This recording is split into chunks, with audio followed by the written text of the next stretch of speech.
오늘의 사연 시작하겠습니다. 친정 도와주는 아내와 이혼하려고 합니다. 새벽에 잠도 안 오고 심란해서 글 씁니다. 이곳에는 결혼하신 여자분들 많을 테니 객관적인 의견을 듣고자 합니다. 저는 40대 초 남자이고 결혼한 지는 10년 조금 넘었고 아이 셋 키우고 있습니다. 처음 사귈 때부터 처갓집이 가난하다는 것은 알고 있었습니다.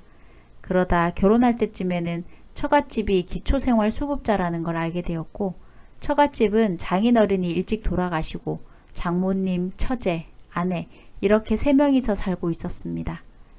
저희 어머니는 너무 가난한 거 아니냐고 걱정하셨지만 그래도 아내를 많이 사랑했기에 결혼했습니다.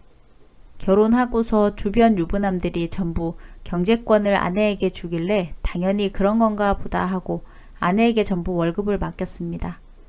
가난하게 살아서 알뜰하고 착실하게 살림할 거라고 생각했었습니다. 그런데 결혼 생활하는 동안 낭비도 심하고 무계획적이고 즉흥적으로 돈 쓰는 것에 좀 실망하기도 했었습니다. 그러다 3년 전쯤에 아내한테 그동안 모아둔 돈 보여달라 했습니다.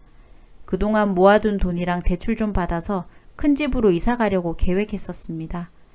근데 아내가 차일피일 미루더니 사실은 전부 친정 도와줬다고 고백했습니다. 그때 충격이란 이루 말할 수가 없었습니다. 사실 처갓집 갈 때마다 조금 이상한 걸 느끼긴 했습니다. 최신형 냉장고, 에어컨이 갑자기 처갓집에 있고 몇백만 원짜리 안마의자가 있기도 하고 명품 가방이 처제 카톡 사진에 올라오고 유럽 여행을 처제랑 장모님이 다녀오고 등등.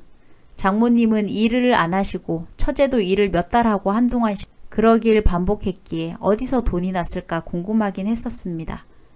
나중에 알고 보니 계속 일하지 않는 이유가 소득이 있으면 기초생활 수급자에서 탈락하기에 일부러 일을 안 하는 거라 하더라고요.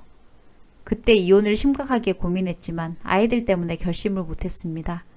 엄마 없이 커야 하는 아이들을 생각하니 차마 이혼은 못하겠더라고요. 결국 경제권만 제가 다시 가져왔는데 내가 그 후로 자기가 벌어서 친정 도와준다면서 일을 다녔습니다. 자기 말로는 아이들 학교 다니는 시간에만 잠깐 나가서 일할 거고 애들 보살피고 집안일 하는 것에는 지장 안 줄 테니 걱정 말라고 하더라고요. 아내가 일 다니고 나서부터 저는 아침밥도 못 얻어먹고 빨래도 제대로 안 된 옷 입고 출근했지만 그래도 아이들만 잘 챙기면 상관없다 생각했기에 참았습니다. 그러다 제가 지난달 말에 열흘로 지방 출장 계획이 생겨서 다녀오겠다 했습니다. 근데 생각보다 일이 빨리 끝나서 그저께 저녁에 집에 왔는데 둘째 아이가 식은땀을 흘리면서 새파랗게 질려서 배가 아프다고 떼굴떼굴 구르고 있었습니다. 급히 응급실에 데려가서 치료받고 물어보니 유통기한이 한참 지난 가공식품을 먹었다고 하더라고요. 아이들한테 왜 밥을 안 먹고 그걸 먹었냐고 물어봤습니다. 알고 보니 아내는 제가 출장 가 있는 동안 야근하느라 야근하면 야근 수당을 주니까 그걸 받으려고 애들 제대로 챙겨주지도 않았고 퇴근하면 피곤하다고 그냥 자고 집안 청소도 안 하고 애들한테는 배고프면 라면 끓여 먹으라고 했답니다. 그러다 애들이 라면도 다 떨어져서 먹을 것 찾다가 유통기한이 1년도 훨씬 지난 음식 먹고 탈이 난 겁니다. 그 말을 듣고 너무 화가 나서 집에 온 아내한테 너 같은 것도 엄마냐고 했습니다. 그동안 일하면서 번 돈 전부 친정에 가져다 주고 자식들은 나 몰라라 하고 친정 식구만 챙기는 너 같은 건 필요 없다 했습니다. 그러니 아내가 유통기한도 제대로 확인 안 한 애들 잘못이지 그게 왜 내 잘못이냐고 오히려 적반하장입니다. 아내한테는 이혼하자고 했고 아이들은 제가 키우겠다 했습니다. 그러니까 아내는 그냥은 절대 이혼 못 해준답니다. 이혼하려면 지금 살고 있는 아파트 내놓고 저보고 몸만 나가래요. 그러면서 자기가 그동안 청춘 바쳐 제 아이 낳아서 키워주고 뒷바라지 한 값 내놓으라고 합니다. 베스트 댓글입니다. 첫 번째, 변호사한테 가요. 지금까지 아내가 돈 빼돌린 거 다 증거 잡아서 녹음 녹취 다 하고 탈탈 털어서 쫓아내야 합니다. 혼자 할 생각 말고 돈 아깝다고 생각하지 말고 바로 변호사한테 가요. 앞으로는 말 한마디라도 조심하고 뭐든지 다 녹음하세요. 특히나 처갓집에 돈 퍼준 거 와이프 입에서 나오도록 잘 녹음해야 합니다. 두 번째, 같은 여자지만 와이프분 정말 양심 없네요. 집 기둥은 절대 뽑는 게 아니라더니 결혼 한참 잘못하셨어요. 기초수급 받으려고 일 안 하는 한심한 처가에도 가서 이 상황 꼭 알리시고요. 이혼할 거라고 통보하세요. 싹싹 빌어도 모자랄 판에 와이프분 정신 못 차리는데 앞으로도 답 없습니다. 세 번째, 이 상황에 엄청 당당한 거 보니 어디 다른 데 빨대 꽂은 건 아닌지. 네 번째, 와, 내 사촌 오빠인 줄.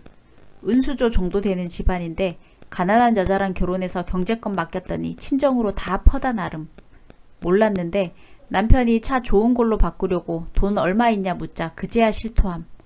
친정부모 모피옷 사주고 동생 유럽 여행 보내고 대학 등록금 대주고 남편 돈으로 남편보다 친정이 더 호강함.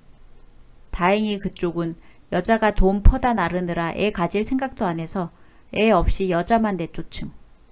같이 산 세월 어쩌고 하며 한몫 챙겨 나가려고 수수다가 친정에 퍼다 준 돈 다 가져오란 말에 입 닫고 나감. 여자는 이제 돈줄 없어지니 친정 가족들한테 원망만 듣고 버림받았다 함. 다섯 번째, 왜 가난한지 알아요. 그렇게 살아서 그래요. 사고 방식이 그래서요. 잘 버는 사람들도 허리띠 졸라매며 사는 반면 돈 없는 사람들 씀씀이는 정말 커요. 하고 싶은 거, 해외여행, 안마의자, 비싼 옷, 비싼 물건 다 하고 살면 어떻게 돈을 모으겠어요? 근데 저런 경제관념도 배우는 거예요. 와이프 밑에서 크면 님 애도 저런 경제관념으로 자라납니다. 그럼 본인 능력이 뛰어나 그 씀씀이를 커버하지 못하면 평생 가난하게 사는 거예요. 바로 갈라서세요. 애 교육에도 안 좋아요. 오늘의 사연은 여기까지입니다. 재미있으셨다면 좋아요, 구독 부탁드립니다.